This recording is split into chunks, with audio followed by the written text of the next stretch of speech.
就算他们俩合谋杀了康连成，可他们2个人都不是康国人，为什么要割下康连成的头呢？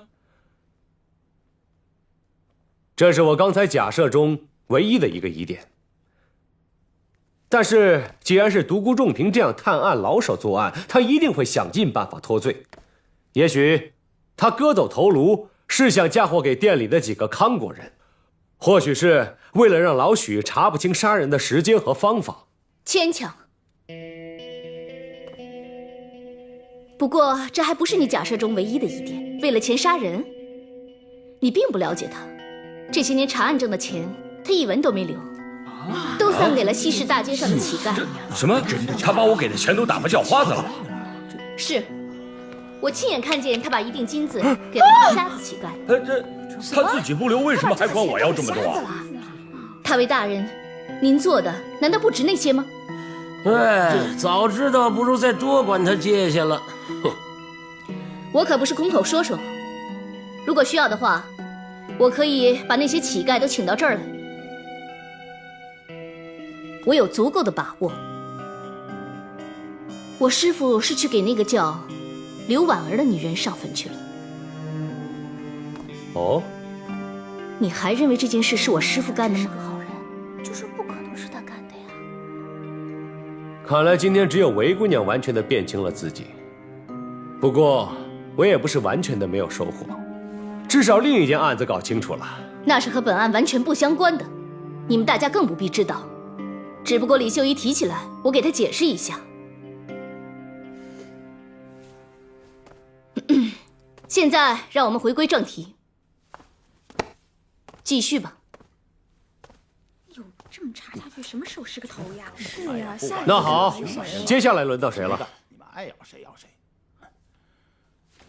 副使大人，说到你，哎，那颗羊头拿来了没有啊？啊，羊头拿来了吗？但愿那羊头没有像那人头一样不翼而飞了。副使大人，你确实能言善辩，但是，一颗羊头并不能说明什么，因为如果凶手想用它来证明清白的话，一样可以强忍刚杀过人的恐惧，把它啃干净。你什么意思啊？哎，我只是假设，你先别慌。其实，副使大人的杀人动机是最不成问题的。你胡说！我这个副使就是康连成大人提拔的，我怎么可能忘恩负义去谋杀他呢？你说，一个人是离山顶1万步的时候野心大，还是只差1步的时候野心大？你杀人和查凶是一个计划的2个步骤，所以你从昨天到现在一直追着这个凶犯不放，而你又设出了7天的期限，这样在座的所有人都忘了，在这件案子中间，其实最大的受益人就是你。哦，对，哦，你看，我看有道理，真是这么回事啊！就是他，就是他。但是你说的太多了，没错，以至于你多说了一句不该说的话，让我知道谁才是你的帮凶。啊，他还有帮凶呢！如果说你没有和这位副使大人有那种关系的话，他昨天跟你开那么轻薄的玩笑，你居然不生气，这只能说明你们俩是一伙的。你扶着装醉的他上2楼来，是为了要确认俏俏到底把康连成扶进了2楼的哪个房间。所以当俏俏问你时，你说你听错了，以为副使大人的房间也在楼上。之后，你故意回到大厅，跟大家玩算筹，和大家一起在那儿睡过去，以便让他们证明你。与此同时，副使大人去了厨房，你早就看中了古大厨的那把厨刀，你把它取了，顺便割下了一只能证明你清白的羊头。也许，当时你还没有想让他发挥这么大的作用。然后米娅等大家都睡熟了，悄悄起身，到楼上康连成的房间，确认了他在熟睡之后，给你发出了信号。你怎么会那么注意楼板上的声音呢？因为你早就在那儿等着，都有些等不及了。你们顺利地执行了罪恶的计划，出于你是康国人的同样的原因，你把他的头割走，然后你回了自己的房间，而米娅回到大厅继续装睡。不是的，我没有。想万能的神明启示，我绝对没有干这些。你不用理他，这么荒谬的假设不值一驳。你瞧，他在回护你。都到这个时候了，还在等副使大人允诺你招供吗？副使大人他根本就不喜欢女人，我怎么可能跟他有那样的关系呢？什么？你再说一遍。副使大人他和使团的通义是一对，我曾经在酒店里撞到过他们，所以副使大人说的那些醉话我没有放在心上。你们不信的话，可以把通义叫来问问呀。够了！怎么这么伤人？这是我的私事，与此案无关。于大人，你不能允许他们在这件事情上纠缠下去了。副使大人，他们也不是特意要在这些事情上纠缠，这不都是为了查案子吗？好吧，好吧，副使大人，我们就全且相信你那一晚是一直在房间里面啃羊头，好吗？最主要的，唯一能够帮助你杀人的那个帮凶通义，他早就离开了这儿。没想到是这样啊！哎呦，不过，通义他也不是不可能半夜潜回来。好，米娅，你刚才那番话只能证明你不可能和副使大人一起杀人，但这不能证明你没有自己或者和其他人串通一气杀了康连成。我一直想不通，你为什么昨晚都没有回房间睡，而是5个人一起睡在了大堂里？我们昨天晚上一起玩算筹，然后就都睡了。是啊，都睡了呀。对呀，我们可以互相证明。可是于大人敲了这么久的门，你们就在大堂，却没有一个人听见。倒是房间在最里面的俏俏这个时候出来为于大人开了门，而这个时候你也出来了。那怎么了？这么一来，你们7个人都可以互相证明。这反倒让我大胆的设想，你们7个人其实就是一伙的。我们为什么要杀康连成？对呀，开玩笑啊！一伙怎么可能啊？不可能！我胡说八道！怎么可能呢？就是啊我没杀人啊！就是啊！你们住在一起啊！你这是血口喷人，污蔑我们！要么辩清自己，要么咬死别人。我们没，你们最好把看到的、听到的都说出来。骗人啊！你这冤枉好人呢！你们想互相咬，又有些顾忌，只能让我更相信你们就是一伙的。好了，李秀一，你可以停止那些假设了。谢谢你帮我拖延了时间。大家都坐下吧。反正没事。为了查清这个案子，我派韩捕头去各位的房间挨个翻检了一遍。怎么能这样啊？怎么就这样就进去呢？如有冒犯，请各位能多多包涵。毕竟找出真凶，就能澄清无辜的其他人。好在，我现在已经找到了关于这个案子的重要线索。重要线索？什么线索？什么线索？副使大人，据说康大人不喜欢用铜钱，总是随身带着一包大大小小的金叶子，看见哪个美女随手就赏出一片，是吗？是。镇氏大人真是大方。没错。那么这个是康大人的钱袋吗？啊，是，怎么在你这儿？是我早上从康大人的尸首上找到的。不过那个时候，这个钱袋子就已经空了。毫无疑问，是凶手把金叶子拿走了。就是奔着财来的。对，劫财的。阿德，他怎么奔阿德来了？就是他这是你在店里做伙计，每月能得多少钱？3、4敏吧，有时候算上客人打赏的，有5、6敏吧。怎么了？韩捕头。这些是在阿德房中他箱子的夹层里找到的。这么多，就是阿德不会干这件事情，就是啊，怎么可能啊？对呀，阿德，这些金叶子你是从哪儿得来的？凭你在荣湖酒店挣的，攒不下这么多。反正不是康连成的，是是一个朋友存在我这儿。朋友？对呀。韩捕头。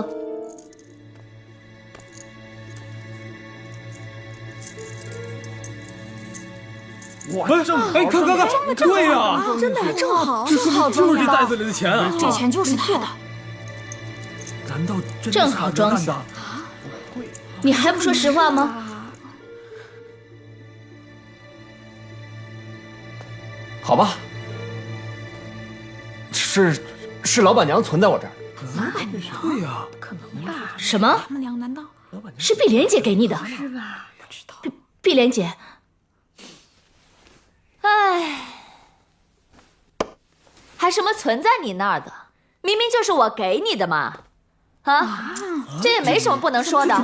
对，这钱就是我给阿德的，我疼他，给他些钱花不行吗？手伸出来，拿好。对他蛮好的。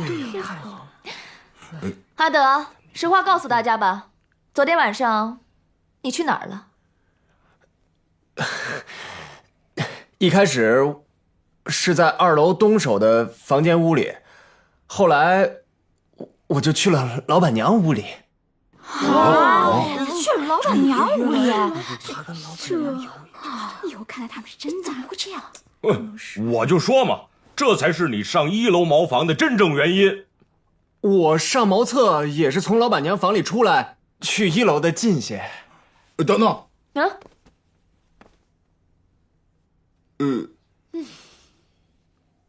什么时候的事儿啊？怎么不告诉我一声啊？跟你说干什么呀？哎呀，就这几个月，这不大家都知道了吗？哎，所以啦，昨天晚上我们俩正在风流快活呢，哪有功夫去杀人呢？你们说是不是啊？就算你们在风流快活，也不代表你们就不能杀人。也许你正是从想杀康连成的那一刻起，才决定把自己多年的伙计拉到床上。我先前只想着你会从外面找帮手，没想到你还是更信任自己人。你们完全可以先合伙杀了康连成，再下楼回到你的房间里，开始你们的风流快活。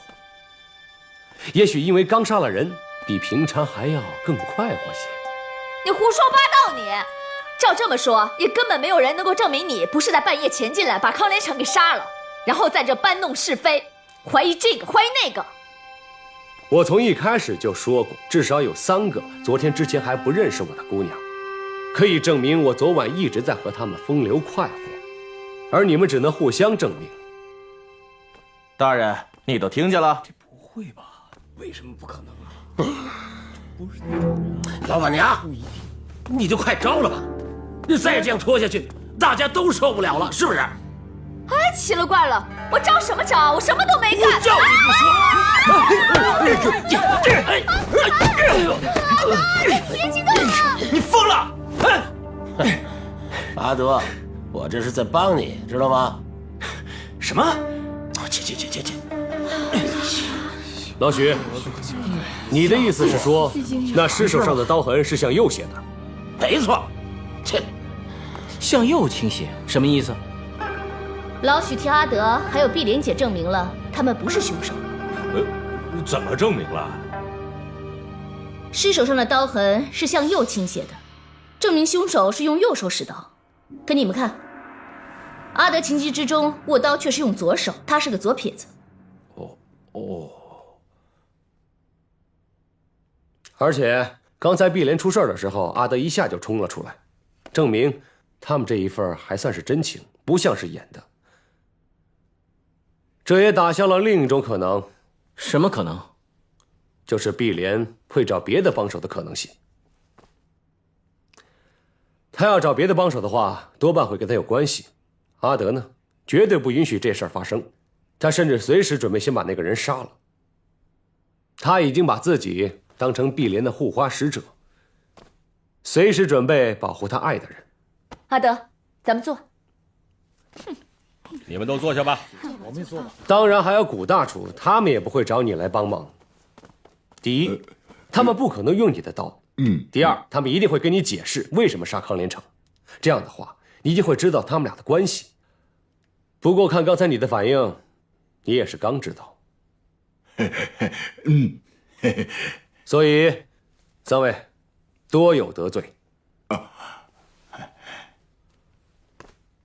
那现在这到底谁是凶手啊？韦姑娘，看起来你唯一掌握的线索也断了。不过有一点可以肯定，在这间屋子里有人在心下窃喜，因为他已经成功的混过了一整天。到底是谁呀？真危险！大人，不如今天就到这儿吧，大家都累了，让他们回去休息一下，让大家放松一下，也让凶手放松一下，也许明天他就会露出破绽。好吧，也只能这样了。副使大人，您看呢？好吧，不过每个人都得看起来，不能让他们有串谋的机会。那是自然，不如我们俩先带个头，怎么样？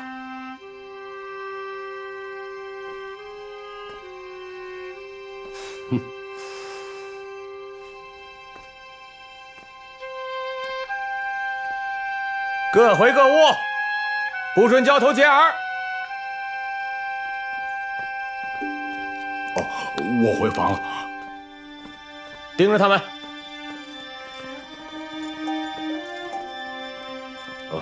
我去东头那间空房。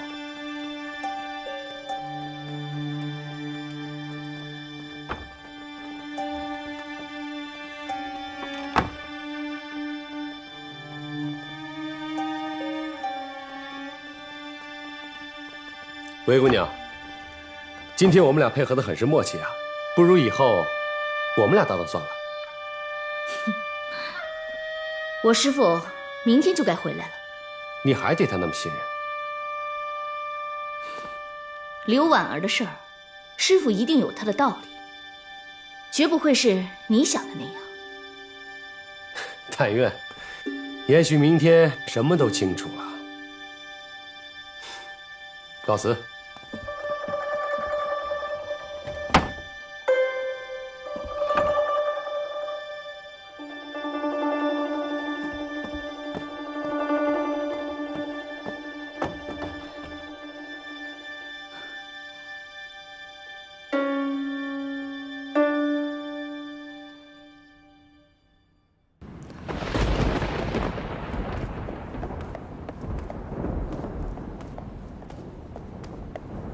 鱼，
怎么了？不想弹了吗？哦，不是，我总是弹不好。哎呀，我这个手真是太笨了。会画画的手怎么会笨呢？只不过我觉得你弹琴的时候，好像没有把心放在里面。有吗？那怎么放？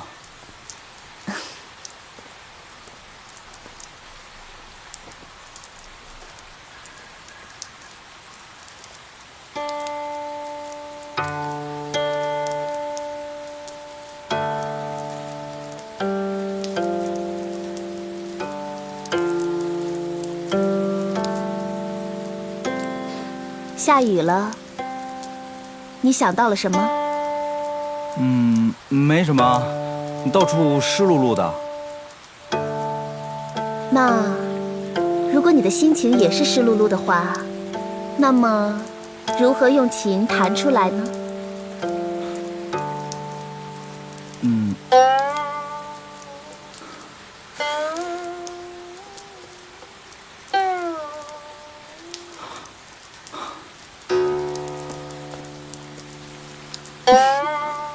不用翻了，你背的那些里头都没有。啊？这琴曲你谱的？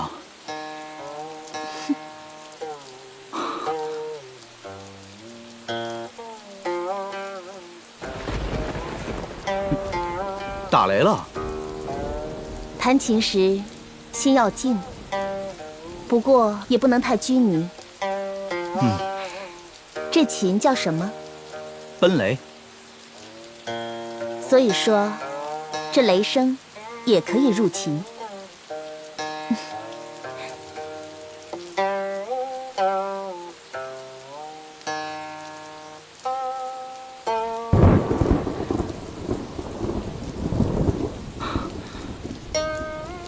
在这里面，你听到了什么？两只小鸟在大雨中拼命地飞，它们想找到回家的路，但却失散了。一只很孤单，而另一只很伤心。那想让它们再互相找到吗？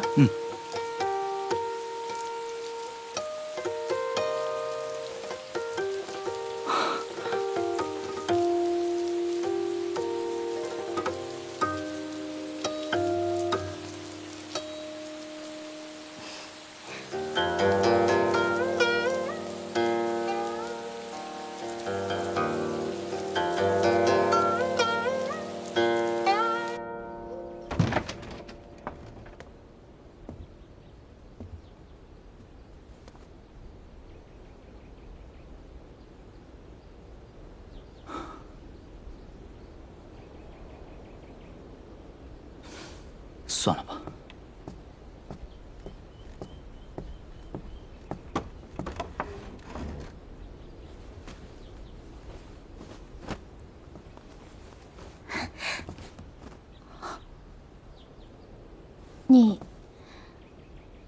你这是要走？啊？这怎么会呢？那你这是？哦，这些衣服啊，哎呀，我看太久没穿了，我准备拿到外面去晒一晒。哦，我知道了，你是嫌学琴太辛苦，想要逃学，对吧？瞎说，我还没把你的琴赢到手，我怎么会走？除非你轰我。哼，我才不会轰你走呢。小姐，锄头拿来了。那我先去了。你要去哪儿？秘密。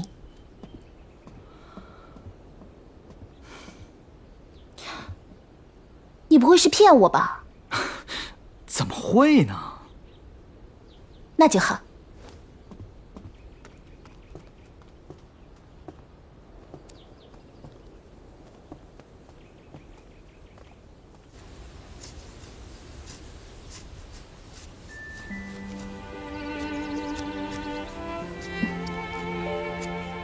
好了，你来浇水吧。小姐，你可真有心。等到春天这花开了，一定很美。可我不明白，我们要是种些秋天开的花，潘公子不是马上就能看上吗？你不懂，有一次他无意中提过，他的生日是3月初6。哦，你是想……你可不许给我说出去啊！我知道。好啦，我们走吧。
魏姑娘，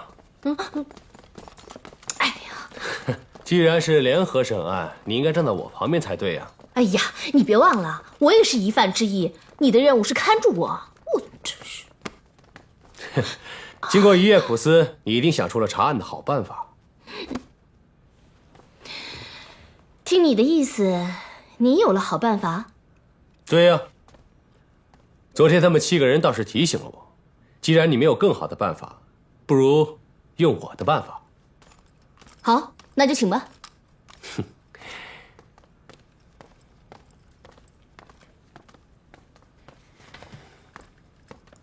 于大人、副使大人，虽说昨天没有查出真凶，但也不能说是一无所获。今天我有了一个新的想法，请2位大人整我一试。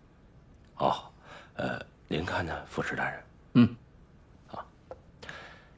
既然这案子是委托你们2位去审，那你们就用你们的方法吧。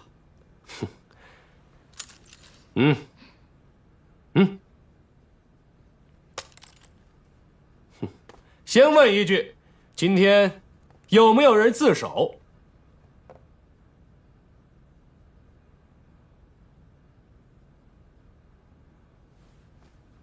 就知道不会有，这样才像人的世界呢。既然你们都不自首，那我就要出手了。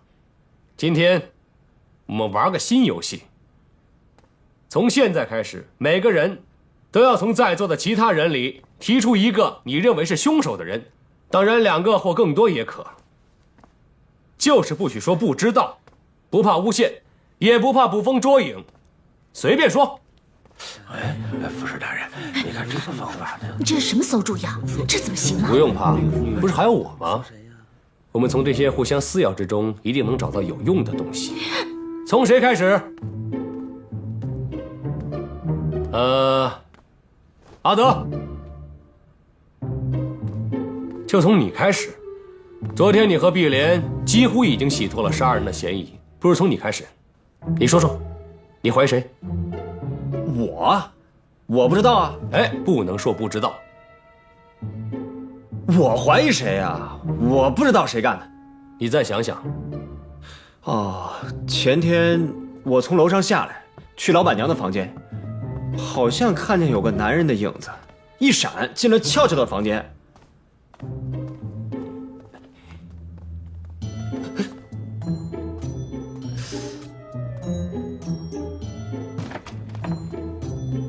哦，看清楚是谁吗？我没看真切。你们也知道，我还怕让他看见我呢。是老板娘弄了，有可能这么巧吗？俏俏，那天晚上有男人进过你的房间？是谁？那人是谁？谁呀？是谁呀？不是那个杀人犯吧？就是那个讨厌的林昌嗣。是他？是他啊，追你的那个太学生啊？是他吗？他白天不是来过了吗？又来干什么？他也没干什么，特别讨厌，又是下跪又是要献尸的，被我轰走了。你昨天怎么不说？下跪？我都快烦死他了。我觉得这和正史大人被杀的事没什么关系啊。有没有关系得我们来判断。你有门锁的钥匙，这么说是你给他开的门？没有，我没有给他开门，我只是把他给轰了出去，也不知道他是怎么走的。看来你这位朋友的本事不小啊，能够绕过门户，神不知鬼不觉进来，再神不知鬼不觉的出去。是啊。于大人，应该立刻把那个林长嗣传来。哦，好。哎，海香，对，哎，把林长嗣传来。是。哎，等等，不要动静太大，只说请他过来问话，明白吗？好。是。难道是他？会不会真的是他？哎呀，为什么总是他？天天缠着我，现在还要连累我。巧巧，不着急，不着急，别哭，别哭啊！灰姑娘，你是知道的，我躲他都来不及，根本不会理他的。啊，他太烦人了。哦，你放心，会弄清楚的。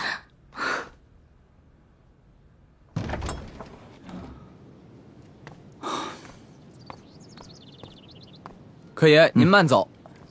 您那好。好，谢了。再来。好。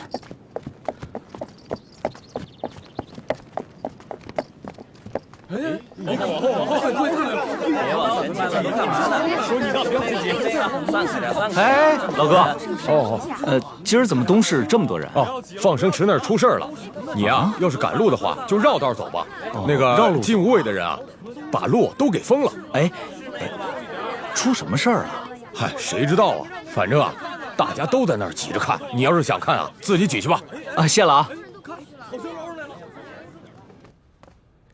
你叫林承嗣？是。你是太学院的学生？是。大家不都知道了吗？还问作甚？那你就说些我们不知道的。前天晚上，你是不是到荣枯酒店来过？是啊。几更来的？来干什么？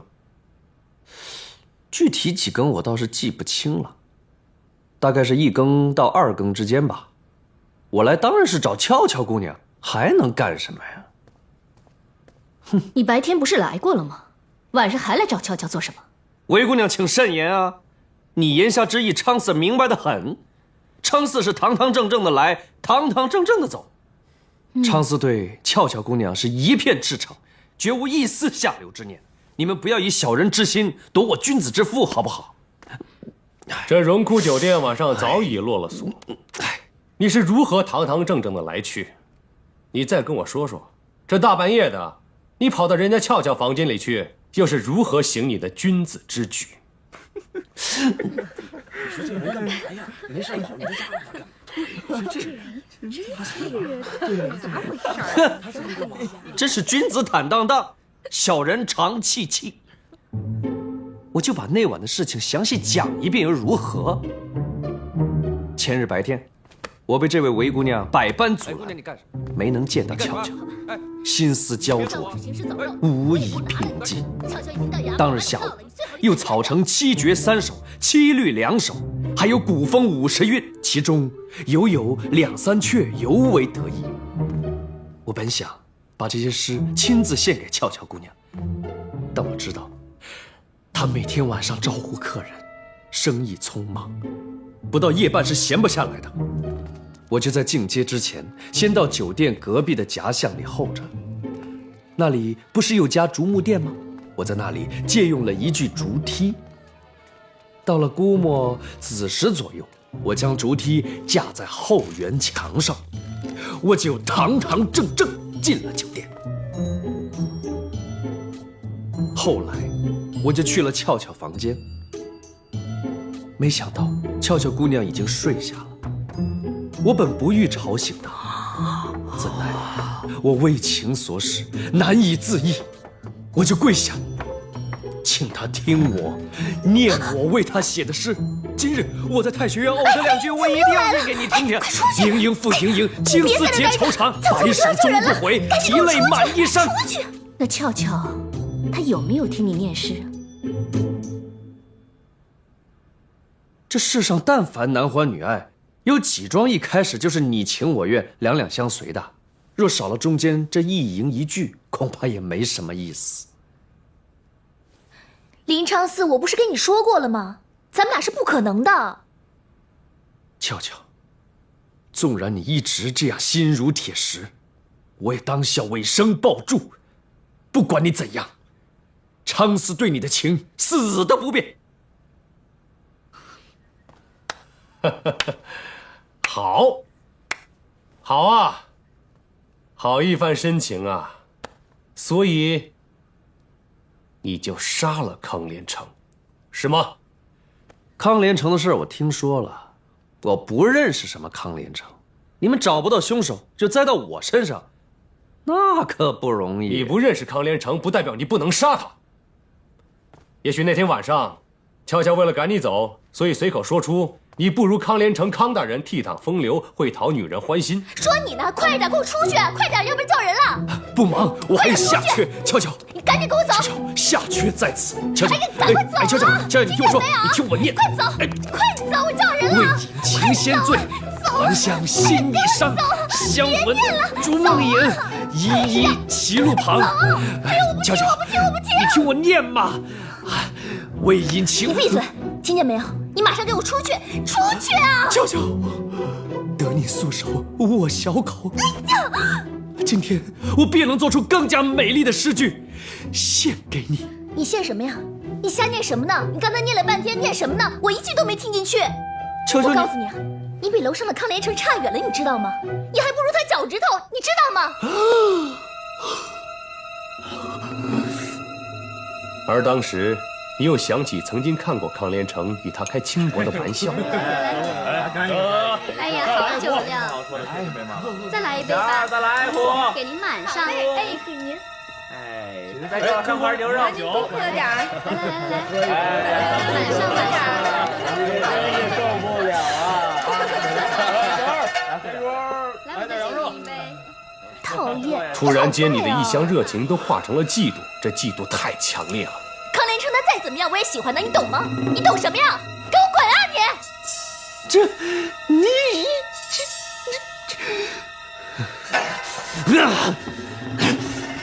再也别让我看见你！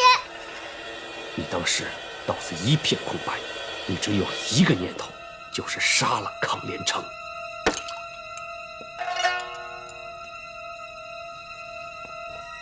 你本想把尸体拖出去藏起来，但拖到走廊你就拖不动了，你仍然觉得不解恨，于是割下了他的人头，下了楼。你把屠刀扔在了后园，然后带着那颗人头爬上梯子，逃离了荣枯酒店。这是那天晚上你干的所有的事儿。你为什么只说一半呢？你胡说！我跟你说过了，我只知道自己爱俏俏，我愿意做一切能表达我爱的事，不管他是不是爱我，也不管他是不是爱别人。这不算辩白，我要的是证据，证明你没杀人的证据。可我确实听到下西侧楼梯有2通声音呢。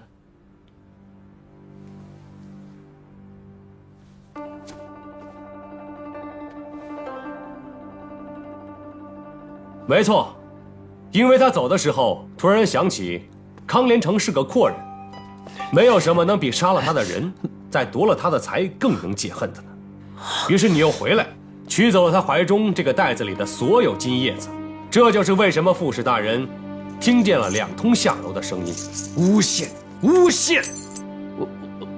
我根本就没有上过什么2楼，俏俏的房间在1楼。我出了门就穿过回廊，直接进了后园。证据呢？谁看见了？谁看见了？谁看见了？没有人看见我。可是我走过回廊的时候，我看见2楼有一个人在那张望。那房间的窗户只有在回廊才能看见。大家想啊，如果我真杀了人，我走西侧的楼梯，我手里还拎着个人头，我岂有不赶快逃跑的道理？我还在回廊里绕来绕去啊！只要我能证明，那个人就在2楼我所说的那个位置上，就能证明我当时就在回廊里，那就能证明我没有杀人，我没有抢什么金叶子。那人是谁？我当时看见那个人正从2楼的窗户里朝后园张望，他就是韦若昭。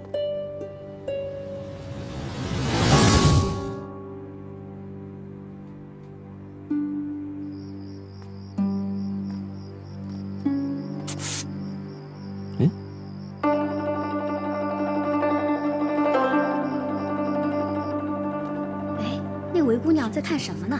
不知道啊。你没有看错，当时那窗户是开着的。再说，我上午刚刚见过这位韦姑娘，岂有认错的道理？韦姑娘，你说是不是这样？我那时确实在师傅房里，可我什么都没干，只是去拿一样东西，然后我就下了西侧的楼梯，回到自己的房间。师傅的房间在西头，不用经过走廊，所以我没有发现走廊的尸体。我说的是真的。可刚才你也听见了，他说你从窗户向外张望。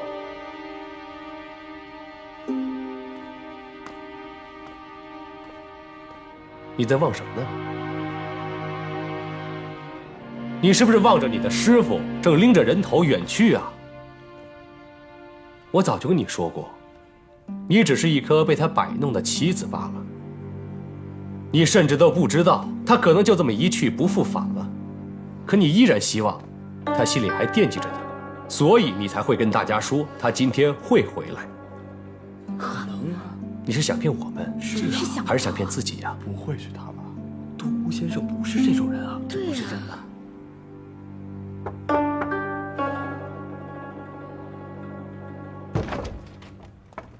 哇！哎，你看，回来了，独孤先生回来了。大白天关什么门啊？太好了。哎，怎么你们都在啊？不会是这里死了人吧？仲平老弟啊，你不知道啊，你不在这2天可出了大事儿了。不会是我？哎呀！哎，徒弟，你们真的在这里查案子啊？康连成被谋杀了啊！死的还是康连成，在这儿啊！可不嘛，这个死鬼死哪儿不好，非死咱们店里，而且连头都没了啊！看来独孤兄是什么都不知道啊！啊！有人说是你和我合谋杀了康连成，卷了他的钱款逃走了。你前天故意离开，也是为了让大家怀疑不到你。其实你是当天晚上潜回来做的案。哎呀，好了，李兄这么说呢，也是有道理的。如果我想杀康连成啊，除了这么干，没有更好的办法了。原来独孤兄，你真的什么也没干。哎呀，巧了！哎，我回来的时候啊，路过东市的放生池，看见左近无卫的人啊，捞出一颗胡人的人头。既然谋杀的是康连成这样的外邦正使，那这个消息肯定是通报了他们呀。哎，怎么他们没有把这颗人头送到我们右近无卫来啊？哎呀，这个郭歪嘴啊，嘿，他一向跟我不对付，明明知道这个案子现在在我的手里啊，他偏偏攥着这颗人头不放。哎呀，哎，这个郭歪嘴是谁啊？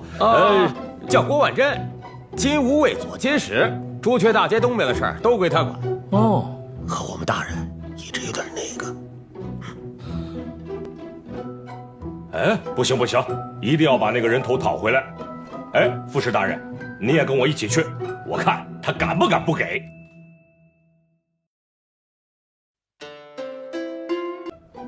哎，不行，一定要把那个人头讨回来。哎，副使大人，你也跟我一起去，我看他敢不敢不给。哎，大人，不行啊！眼下不是和左近无卫斗气的时候，更不能劳动副使大人呐。如果用事硬压郭歪嘴，他暗中使坏，把人头啊胡乱的划上几刀再给你，让你鉴别不出来，还不是吃了哑巴亏？一定会的。以前我们洛阳近五卫也是这么干。所以啊，你看看，咱们要去求他。哎，大人，虽然我可以走一趟，不过看这个意思，我跟大家一样都成了嫌犯了，是不是？不是。哎，不过呢，李兄现在去最合适啊。金无畏的那点事儿呢，谁还能比李兄更清楚啊？你说是不是啊，李兄？啊？于大人，那也好，先把人头讨回来，破案要紧啊！李兄，我只告诉你一件事，这个郭万珍呐，是最像金无畏的金无畏啊。于大人，你放心，我会尽量给你省些钱的。走吧。好啊。哎，对了，尸首在哪儿啊？在酒店的冰窖里。哦。哎呦，我怎么这么倒霉呀？你说这个死鬼死哪儿不好，死在酒店里，以后哪有人敢来喝酒啊？哎呀，独孤！哎呀，好了，没事啊，会有的啊。玉莲姐，没事啊。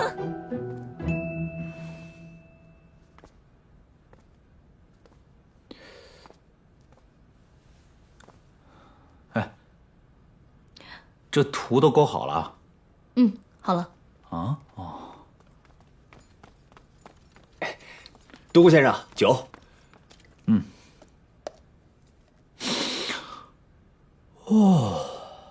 虽然我不好葡萄酒啊，可这酒比店里的强太多了。那是，人家可是万里迢迢的运来，专供使团呐。我们店里的当然粗陋些。但愿我待会儿能喝上啊！哎呀，康正实啊，你真是个大好人呐！不把凶手揪出来，我都对不起这些酒。啊？怎么了？我要和独孤先生讨论一下案情，你们几个守在他房间外就行了。走。好。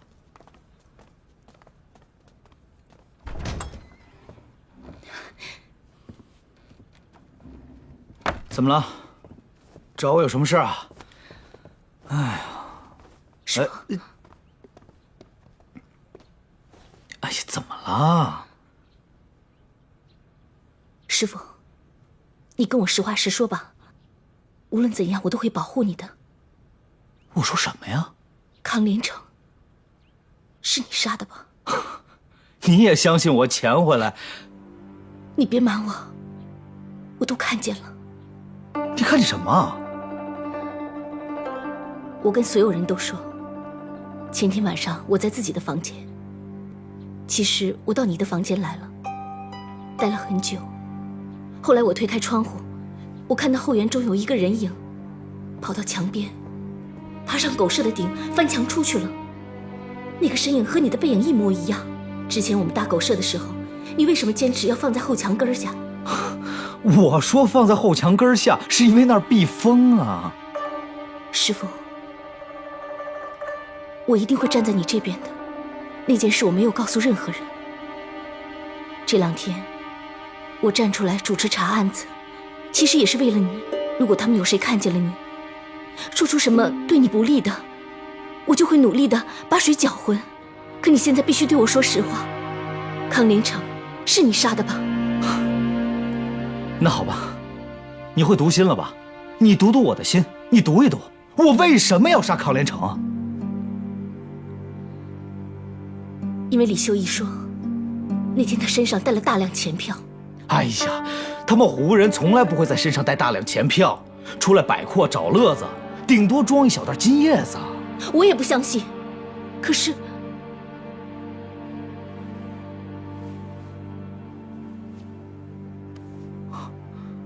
这是康连城的。发现的时候，这里面的东西都没了。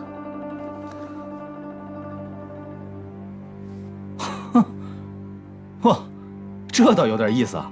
哎，可是你觉得这么一个袋子能装多少金子，值得独孤仲平杀一个人呢？啊？我也知道不可能，不过……啊？不过，你觉得还有？那你说呀，什么呀？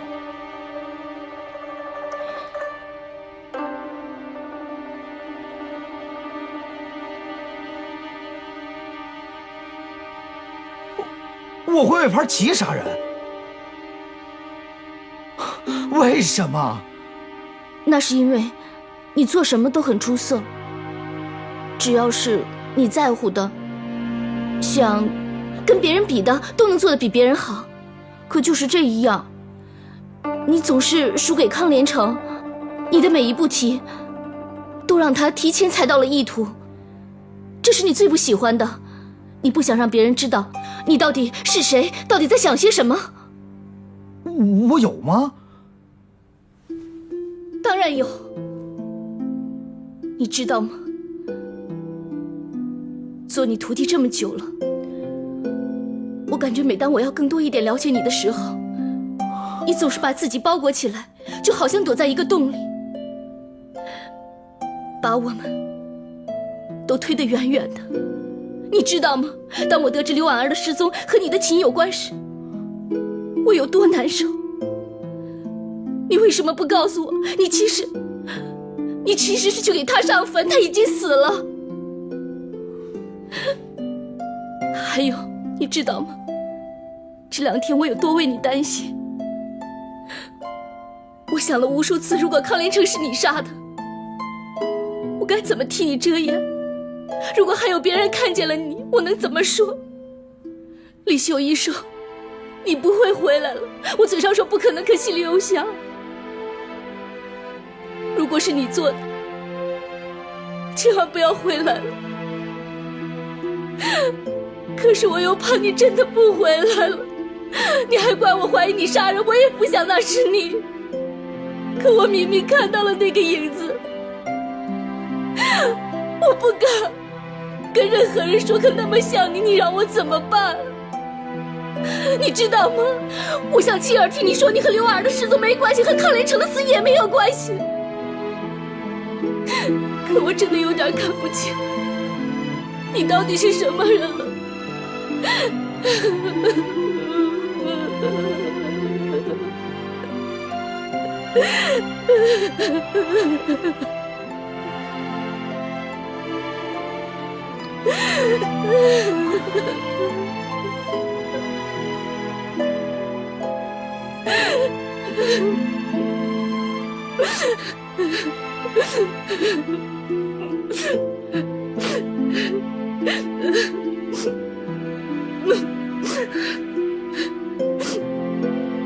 你不是自己已经查到很多了吗？还趁我不在的时候来这里翻检。我要你亲口跟我说，你是一个好人。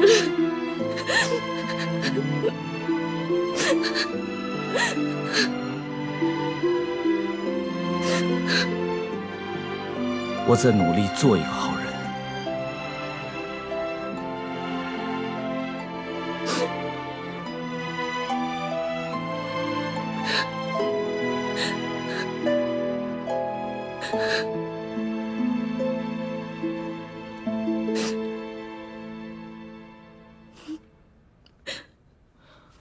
我向你发誓吧，我真的没有杀康连成。至于刘婉儿的事情，你想知道什么，我全部都告诉你。你说的是真的？真的。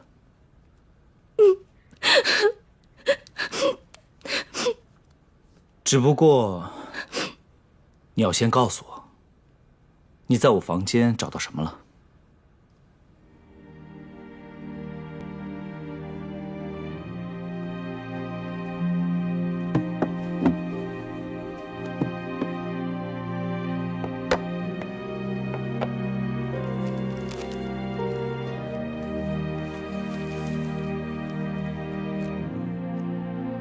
这张画画的到底是谁啊？你能告诉我吗？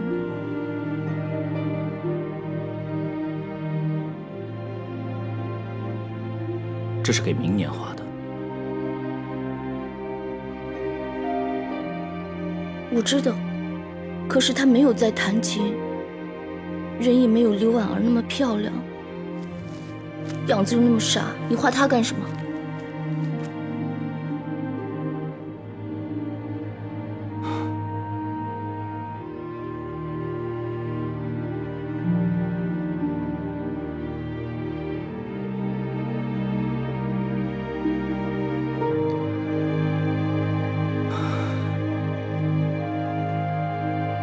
还是让你发现了，在我心里，你们两个人的样子已经越来越模糊，几乎都融为一体。我不想这样，可是我没办法。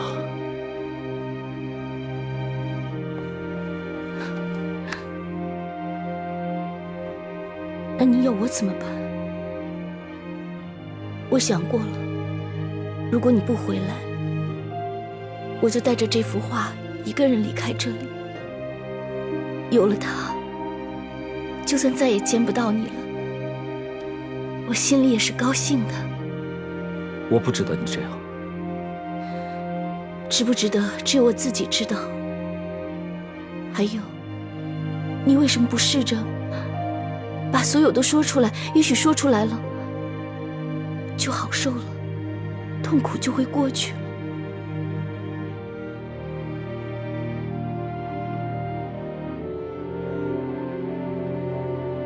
好吧，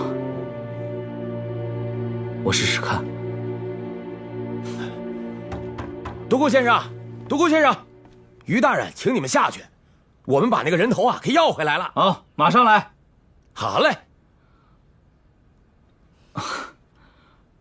恐怕现在时机不对，我们先下去把凶手找出来吧。师傅，如果不是你，那我前天晚上看见的会是谁呢？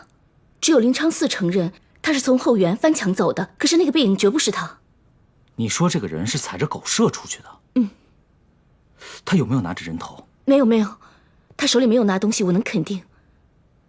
但那匆匆忙忙的样子，现在想起来肯定与这个案子有关。这么说，这人头就有蹊跷了。不管怎样，先去看看。啊，还有，既然昨天你没有提到看见人影这个事情，现在也别提，免得多事。嗯，明白。走吧。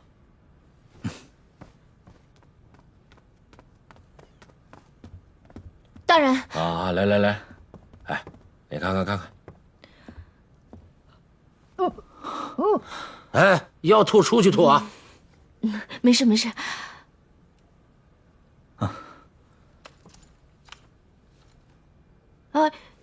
他脸上怎么好像被什么东西啃过？当然啃过，那放生池里有什么就被什么啃过，乌龟、王八、鲤鱼、青蛙，越说越恶心。啊，副使大人，咱们借一步说话。啊，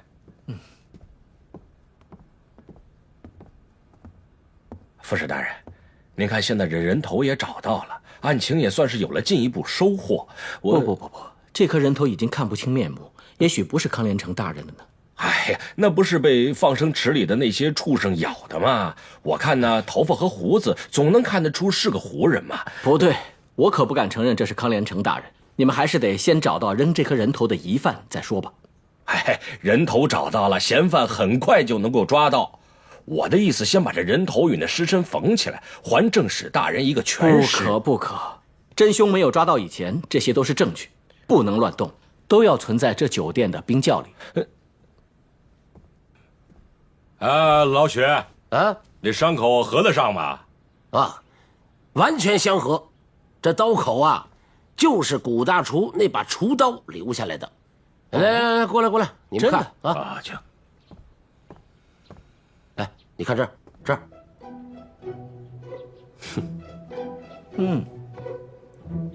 副使大人啊，来。哎呀，您说的也有道理啊。那咱们就先不缝合，存在这个冰窖里面，随时检查也可以啊。谋杀康连成正史的主犯是个外人，是他把人头带出去的。那我们是不是可以把精力放在外面，也好让大家都放松一下啊？你到底什么人？副使大人，他呢也是我右京务卫衙门里的人啊，他是专出凶案现场的画师。画师，案子很有见地的。好吧，既然这样，那你们可以出去查疑犯，但是这些人还不能离开酒店。于大人，你和我留在这里。好，但必须3个人在一起，一起去，一起回，少了一个，其他人都要负责。遵命。独孤兄，看来咱们俩又要合作了。我们没合作过吗？就算有吧。不过你可要当心，我还是会和你争的。只要你不傻到相信我会为了一张琴而杀人就行了。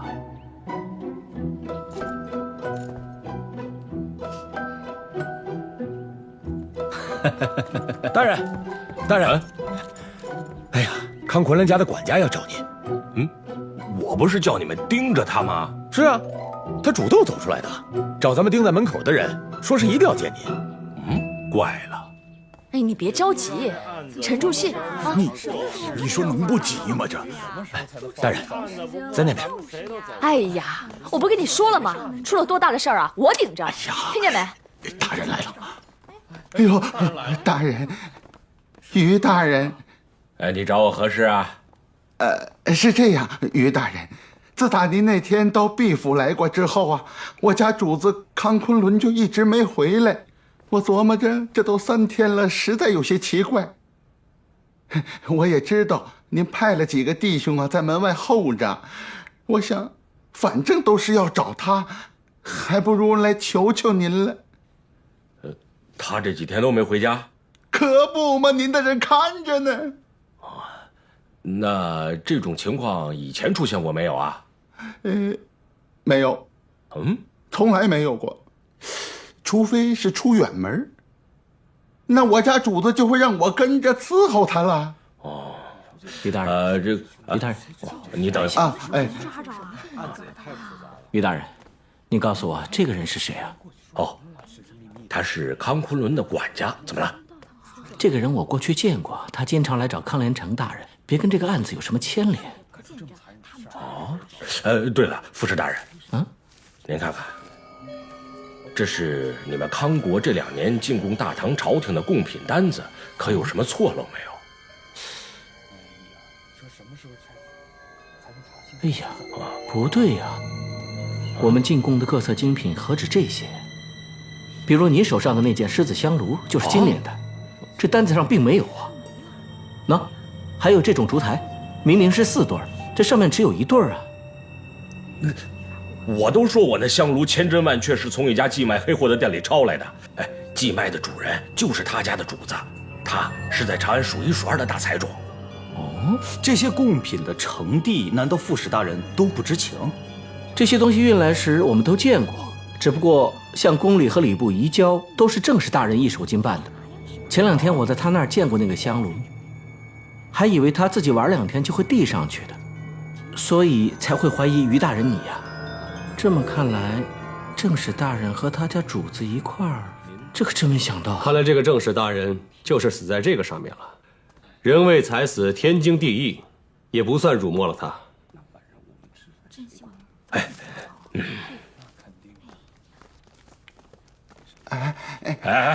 你给我说实话，你家主子和康连成是不是经常混在一起？到底有何勾当？他们倒是经常见面，这不过意的是什么？你这手不打上10年算盘，长不出那么多茧。他做什么生意，你会不知道啊？我真不知道啊！是啊，你家主子早不失踪，晚不失踪，偏偏康大人被谋杀那天不见了。你是不是当我们傻瓜？再不老实就办你个知情不举，串谋杀人。我告诉你，这可是外邦驻大唐的正史，你可要好好掂量清楚。我说，这可和我一点关系都没有啊！我家主子确实和康连成大人合伙做着贡品生意，康连成负责把贡品弄来，我家主子负责找路子出货，挣了钱对半。今日2人可有什么纠纷？这指头要是断了，就再也打不了算盘。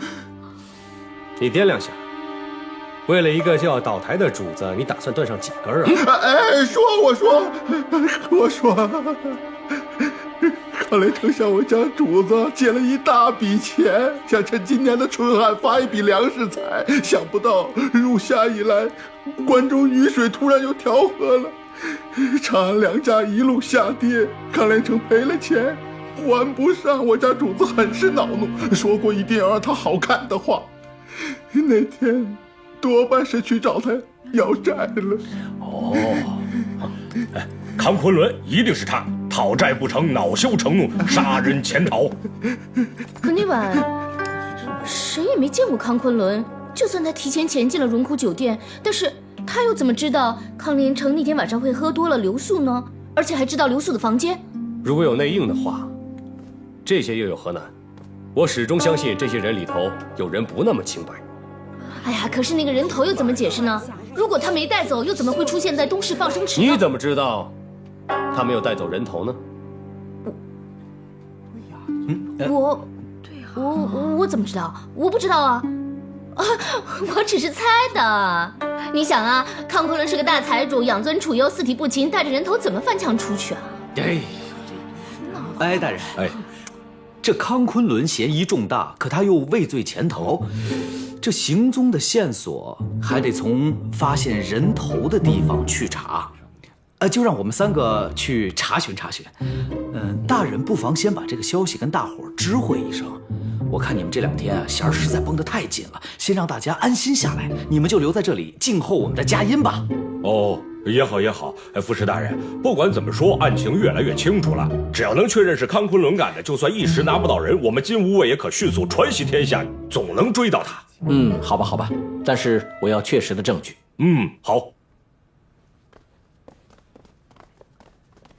各位静一静啊！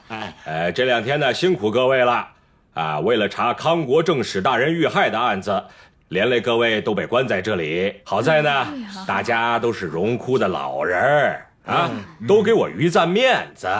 现在好了，我们已经发现了重大线索，嫌犯外人康昆仑。与各位并不相干。大人，既然已经真相大白了，那是否可以放我等离去啊？是啊，大人。还要请各位再候一候，等他们几位寻到了康昆仑作案的确实证据，就可解除此地的禁闭。在此之前，还是请大家再忍耐一下。要被关在这里，得什么时候？这要等到什么时候啊？独孤兄这么多天了，还要再关下去？你好像怀疑康昆仑并不是疑犯。怎么会？现在看起来，除了他还有谁啊？咱们是联手，你能不能拿点诚意出来？你如果怀疑康昆仑，绝对不会让于赞把这个消息透露给那些。哎呀，出去再说吧。来，走，走。你别想骗我，康昆仑为何不是嫌犯？越有钱的人越贪财，康昆仑要是想逃跑，总要先处理一下自己的万贯家财吧。哎呀，一时争执，兴起杀人也行啊。可康连成是晚上死在酒店里，并不是和康昆仑见面时当场被杀的。哎呀，好了，李兄，你看，哇，今天天气多好啊！那我们3个呢，又是第一次一起出来查案。再想想那些可怜的家伙们，还得蹲在酒店里头互相监视着。我看我们不如先不急着往放生池去，就在这东市的街上寻一家铺子，好好的喝一顿酒，如何？独孤兄啊，吃酒自然好，可是别忘了，我们3个人之所以能联手，是因为酒店那些人派我来看着你们。你们俩最好不要耍什么花样。哎呀，乖徒弟啊，我记得呢，这个前面拐弯好像有一家洛阳人开的酒馆啊，正好可以看到放生池。那不如我们把李兄引到那里去啊！保佑我爹娘长命百岁呀！长命百岁呀！保佑我们全家平平安安。来，2位，我无病不饮，你们是知道的。那你们2个就要多喝几杯了。我们这也算得上是偷得浮生半日闲嘛。让他们去为什么人头啊、正史啊去烦心吧啊！请。告诉你件大喜事儿，是你嫂子好。哎呀，李兄啊，真是海量啊！乖徒弟啊，你看我们怎么都灌不醉李兄啊，那我们怎么跑呢？哎呀，只怕我们合谋杀了康连成的事情多半瞒不过去了。算了，不如喝完这杯，我们就跟他回去自首算了。也不尽然。李秀宇总说他不交朋友，只做生意，我们不妨跟他谈谈价，让他放我们一马。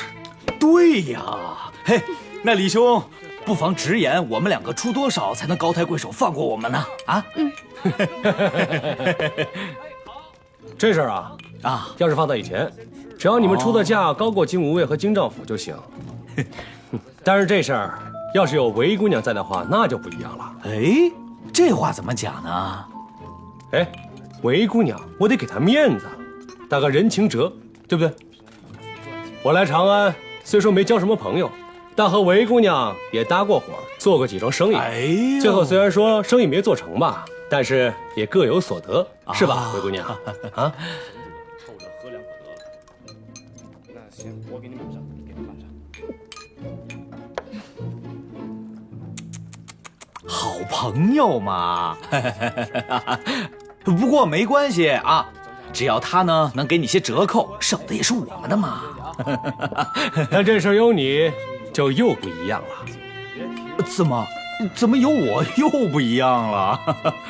刘婉儿这个名字，你应该不陌生吧？我一直很好奇啊，你跟她到底是什么关系啊？来长安之前，你都干了些什么？为了这件事儿，我花再多心思，花再多钱，我都乐意。哎，如此说来，我没指望了。不但要找出一个杀康连城凶手的天衣无缝的替罪羊，还要把你们两个都十分感兴趣的刘婉儿的事儿说清楚啊。好吧，我答应你们。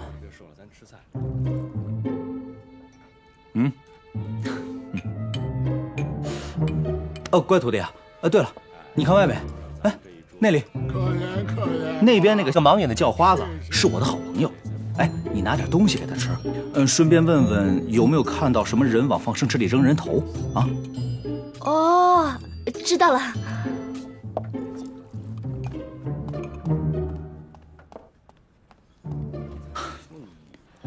李兄啊，你真厉害！你是从哪儿查到我跟刘婉儿学过琴的？但你怎么认定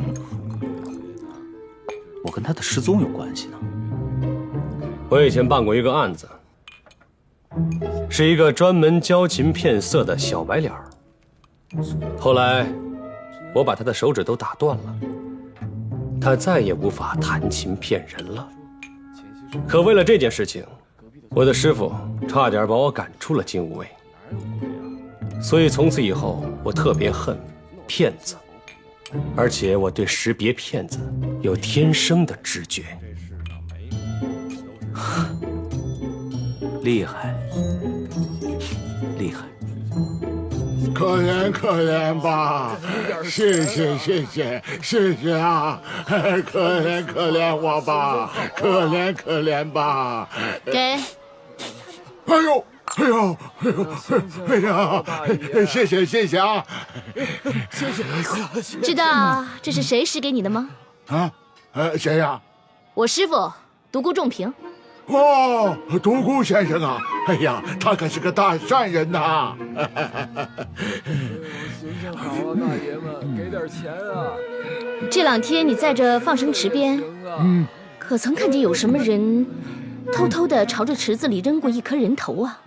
哎呀，姑娘，你这是在说笑啊！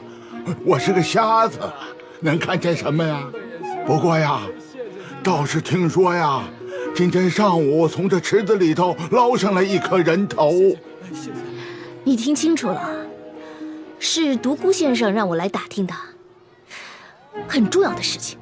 这人头嘛，当然重要了，可是我确实什么也看不见呐。是吗？赏口吃的行吗？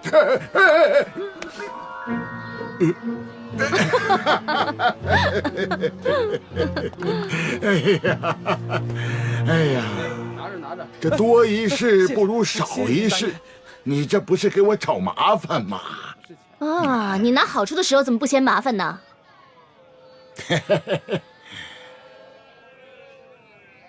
那好吧，昨个一大清早，这房门也就刚开，他们大伙还正睡着呢。这街上呢没什么人，我就听见他扑通一声，那响声奇怪呀。当时呢，我正睡觉，睁开眼睛啊，这么一看，一个人影拎着个这么大个个竹篓子站在池边啊。然后匆匆忙忙的就往那边跑了。哎呀，那个竹篓子可真大，我从来没见过拿那么大篓子来放生的人，而且放完就跑，也不念经也不拜，你说怪不怪呀？那样东西是人头吗？哎呀，这个我还真没看清楚。不过那么大个篓子，要是装那些寻常人放的乌龟王八，那得装多少只啊？可是啊，我就听见一声响。哎，那个人长什么样子啊？给口吃的吧。哎呀，这模样啊，谢谢大爷。我还真没看清楚。不过，我看见他穿了一件灰袍子。灰袍子？哦，是不是太学生穿的灰袍子？衣裳是，不过这人是不是太学生，那我就不清楚了。不过他有个特点，他跑起来的时候啊，一只脚高，一只脚低，就这么一高一低的跑着。好，继续吃吧。好。哎呀，大爷行行好吧，大爷。大爷行行好，大爷。师傅，哎，怎么样？那个花子还算够朋友吧？啊，但说无妨，不找个人出来顶罪，李兄绝对不会放过我们的。那个叫花子说啊，他早上看见有一个人拎着个特别大的竹篓子来放生池边放生，就听到扑通一声，那个人转身就跑，而且更可疑的是，他在池边既不念经也不拜佛。哦，那可就不是放生了，明明是来放死人头嘛。说的没错，那人他可看得真切。他是听见声音才睁开眼睛的，所以没有看清长相。他穿着灰袍子，就是太学生穿的那种。还有就是他跑起来一脚高一脚低，就这样。灰袍子？那林昌寺不也穿了一个灰袍子吗？他就是太学生啊。说的没错，他有重大的嫌疑。但是你说长安城有那么多太学院的学生，而且也有可能是别人冒穿，光是叫花子的话定不了他的罪，他肯定打死都不会承认的。一个人如果真杀了人，有的时候骗自己比骗别人还要难。哎，你们平日在西市演艺场里面有没有看过参军戏？啊？我们不妨也演了一出啊！各位，康连城正使大人被害，连累各位被禁锢此处，都担了干系。好在我等三人久在长安办案，虽说单论起来比不了臭皮匠，不过如今通力合作，诸葛亮不敢说，也已将嫌犯查访的8、9不离10了。如此，快说说嫌犯是谁，凭证为何呀？不急不急，各位被关在此几日，忧心案子，定然茶饭不思，耳目之余呢，就更谈不上了啊。所以呢，现在我们将嫌犯作案的情形编成一曲参军小戏，请各位观赏娱乐一番。这嫌犯是谁嘛，也就明白了。嘿嘿，来。好，坐吧，坐吧。副使大人，坐吧，坐下吧。听听怎么说。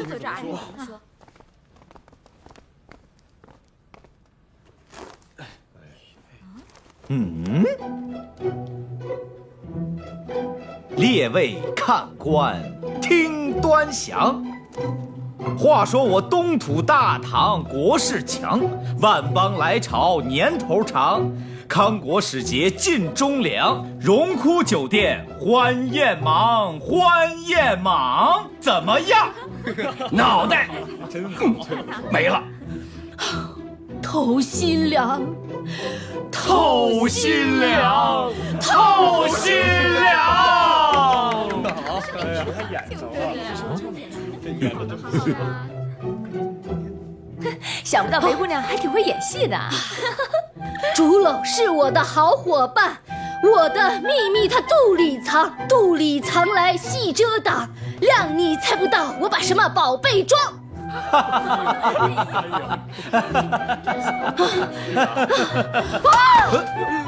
哎呦，哦，哎呦，没事吧，摔着？哦，宝贝宝贝，你莫滚，你滚出来我心胆丧，心胆丧。嘿，这演的不就是那颗人头吗？你这匆匆忙忙的是要去哪儿呢？有病啊你！你看，明明我把这灰袍着，明明我把这白玉戴。太学院里读书嘛，你何时见过女娇娘啊？哎呀，对不起，我有眼无珠，不分男女啊，明明就是个女的。我还不如这忙也叫花眼儿亮，眼儿亮。谁叫我呀？这位小帅哥。哈哈，你是不是赶着去放生啊？放生，放肆还差不多。啊，可不是。啊，世上属我良心好，比起菩萨差不了。往生极乐我嫌慢，一刀砍了你我行善，我行善。哦，到了放生池边。啊，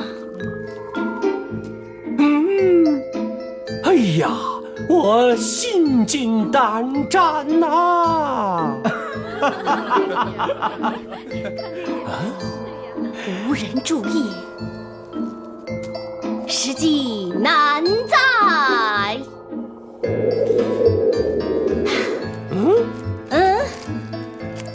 扑通一声，抛我秘密。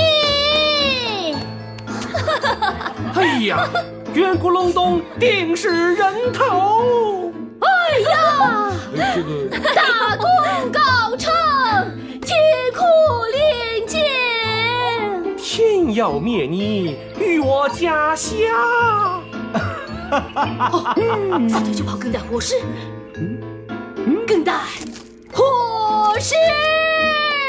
不念不拜，定是凶犯。一路向西，回去上学。灰袍小子，我记得你！哈哈哈哈哈哈！要够了！啊！他怎么吓一跳？是啊。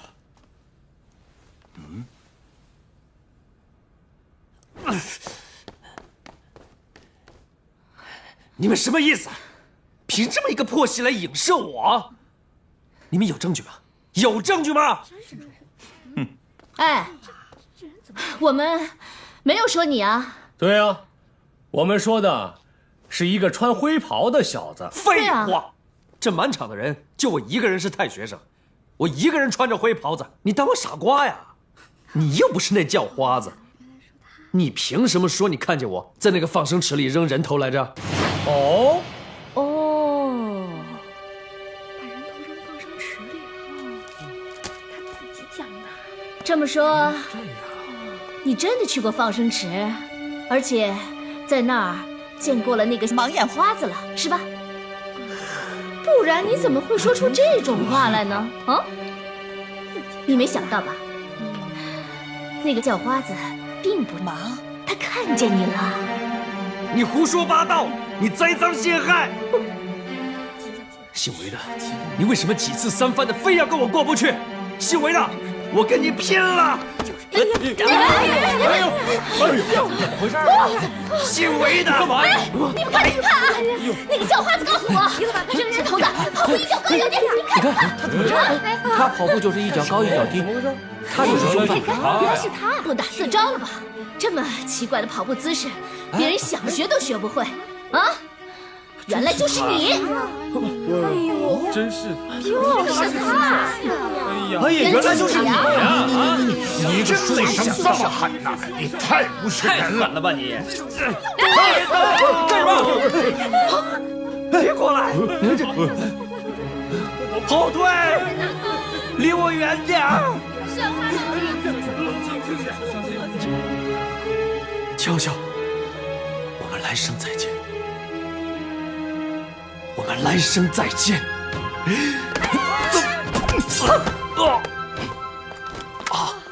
哎呦，吓死我了！你还不赶快从实招来，到底是如何杀了康连成，割下他的头扔到放生池的？